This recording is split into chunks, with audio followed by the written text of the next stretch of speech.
Thanks, Charles. I've said that phrase a lot through the years. Charles and I have known each other since at least 1948. We both grew up in Paragould, a few blocks apart. So it was natural when, in the summer of 1956, we were both at Reynolds Park in Paragould at the swimming pool. I, a new graduate of Oak Grove High School, and Charles from Arkansas State, and we were talking about future plans. He was planning to head for naval officer training. And I was thinking about going to ASU if I could find a way to finance it. Charles asked me a life-changing question. He said, "Why don't you consider applying for my job at KDRS?" I said, that's interesting. He told me the manager's name was Ted Rand. He had financed his 4 years at Arkansas State by working nights at KDRS. I did apply, was hired. Charles was my first instructor in broadcasting before he left for the Navy. Thanks, Charles. After his Navy tour, Charles took a master's degree at the University of Illinois, where former ASU radio TV instructor John Kramer was on the staff. As I completed my 2 years of Army duty, I applied there too. Charles' recommendation letter was crucial in getting me admitted. Thanks, Charles. As I finished my year at University of Illinois in 1963, Charles called and offered me a job in the radio TV department, where he had been hired 2 years earlier. It seemed a good idea since I still needed to finish my master's degree. So I stayed 11 years, completed that master's degree, completed a doctorate, taught classes, helped with ASU, and did Arkansas State sports on our radio network before I left in 1974. So you can see that when I say, thanks, Charles, I really, really mean it. Thanks, Charles.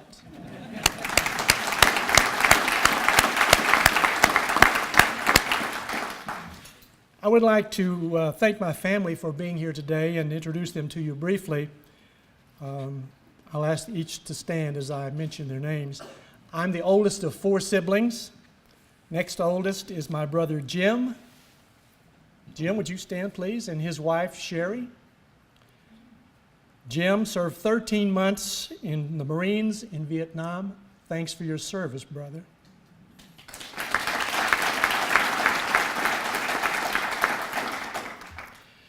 My sister Donna, her husband Randall, could not be here today.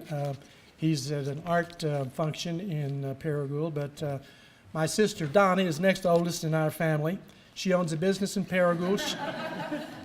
She was Ms. Arkansas Senior America for 2012 and represented us in Atlantic City.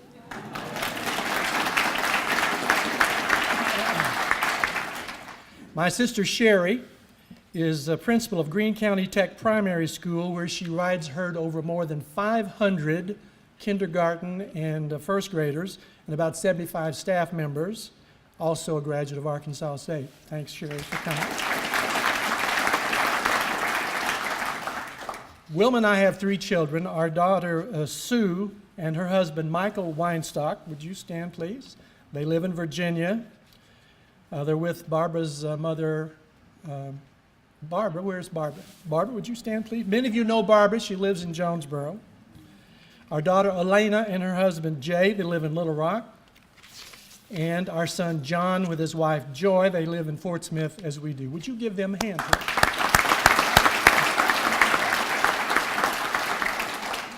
Wilma's sister, Jane, and her husband, Rod, they live in Hot Springs Village, both Arkansas State graduates. And I'll ask my shy and retiring wife, Wilma, to please stand before I talk about her a little bit. Wilma, would you please stand? Thank you, Wilma. There's an old line that goes, Fred Astaire was a great dancer, but Ginger Rogers did it backwards and in high heels. Remember that line? I was proud of working my way through Arkansas State, but Wilma got her degree from ASU as a faculty wife while caring for our 3 little ones while I was off and away broadcasting A-State sports or on Army Reserve duty. She also got an advanced degree at Ohio University when I did. 2 years ago, she retired as library director at the University of Arkansas, Fort Smith, after serving there for 27 years. Good job, Wilma.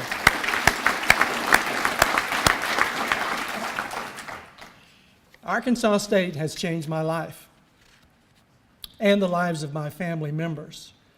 Wilma and I and all of our children are A-State graduates, as are many of the others I introduced. Arkansas State has helped us realize the American dream of economic mobility. You know how that dream goes. If you get an education and work hard, you can build a good life. But that dream is fading away for young people today. In 1956, when I was an A-State freshman, the minimum wage was $1 an hour. Working about 35 hours a week with a job paying little more than the minimum wage, I financed 4 years at Arkansas State, my own car, and an engagement ring for Wilma.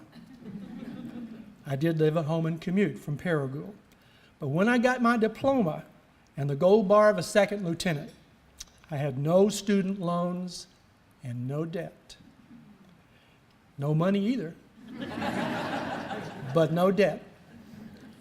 A typical student across the land today is graduated with debt north of $20,000 and many with much, much more.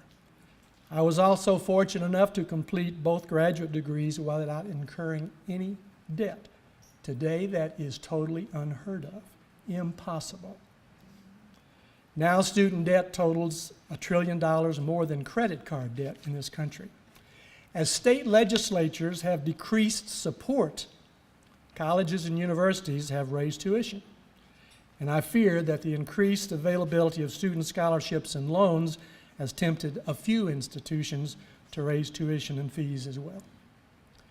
I know that System President Welch and his administrators are acutely aware of this problem, and they cannot solve it alone. But if we have any hope of combating the growing income inequality in this country and restoring the American dream for poor students like me in 1956, we had all better come up with better solutions to make higher education more affordable. Thank you to the Alumni Association for this high honor. I am privileged to be in the company of today's other honorees and those who have come before, many of whom are in this room. And thank you, Arkansas State, for changing my life.